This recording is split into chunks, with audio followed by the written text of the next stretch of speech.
La savane était calme, trop calme. Depuis la défaite des hyènes, plusieurs lunes étaient passées. Le village de Kumbala avait retrouvé sa vie normale. Les enfants jouaient près de la rivière, les anciens racontaient des histoires sous le grand baobab, et les tambours résonnaient parfois dans la nuit chaude. Mais au sommet de la colline qui dominait le village, Kanku regardait l'horizon. À côté de lui se trouvait la petite araignée rouge et blanche, silencieuse. Le vent faisait onduler les herbes dorées. « Tu réfléchis beaucoup ces derniers jours, » dit Araignée. Kanku soupira. « J'ai l'impression que la savane me parle. » L'araignée répondit calmement, « Parce qu'elle te parle vraiment. » Le vent du désert, celui que Kanku avait capturé autrefois dans un petit pot d'argile, avait été libéré après la bataille. Mais parfois, quand la nuit tombait, ce vent revenait.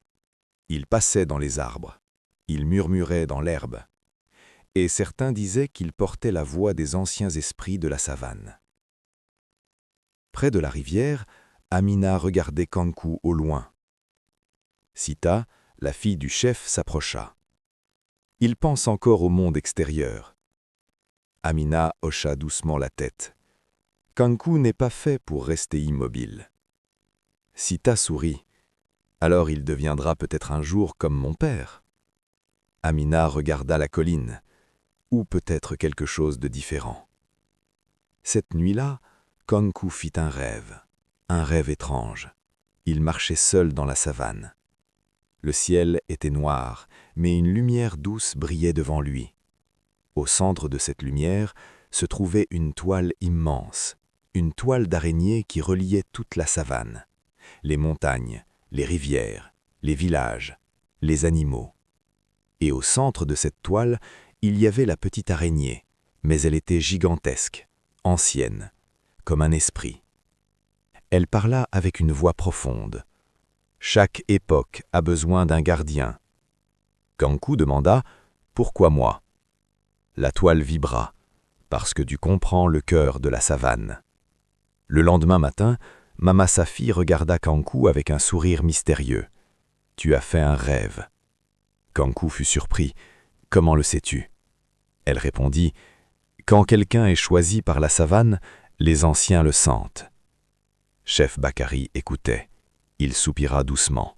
« Je savais que ce jour viendrait. » Mais la savane ne restait jamais tranquille très longtemps. Au nord, dans les montagnes rouges, une tribu de chasseurs étrangers était arrivée. Ils ne connaissaient pas les règles de la savane. Ils chassaient tout, les gazelles, les zèbres, les oiseaux, même les lions. Et ils cherchaient une chose en particulier, le lion Mossi.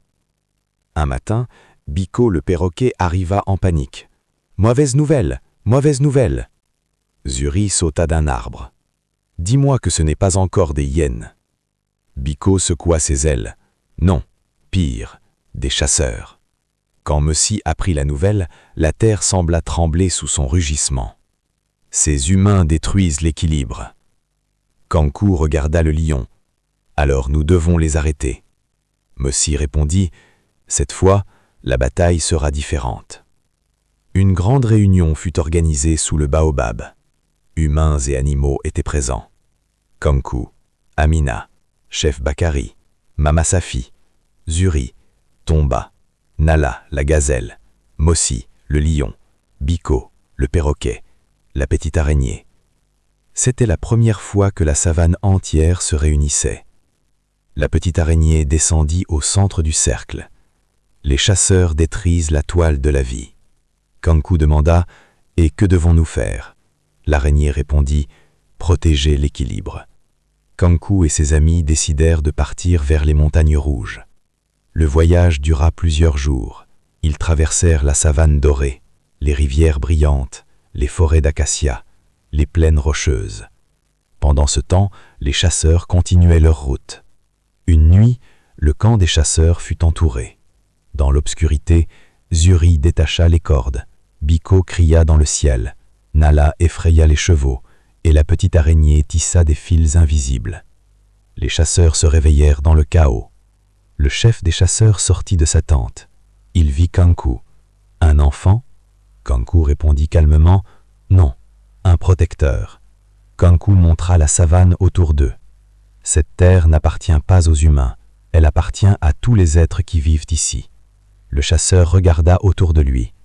Le lion Mossi sortit de l'ombre. Les gazelles apparurent. Les oiseaux volaient au-dessus. Pour la première fois, les chasseurs comprirent. Ils étaient entourés par la savane elle-même. Au lever du soleil, les chasseurs quittèrent les montagnes, sans combattre, parce qu'ils avaient compris une chose simple. Certaines terres ne peuvent pas être conquises. Quand Kankou revint au village, Chef Bakary se leva devant tout le monde.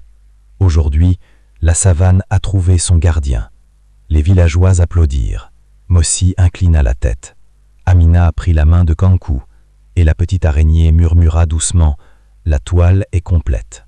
La caméra imaginaire s'élève au-dessus de la savane. On voit le village de Kumbala, les rivières, les troupeaux, les arbres géants. Et au sommet du baobab, la petite araignée tisse une nouvelle toile. Une toile qui relie les humains, les animaux et les esprits anciens.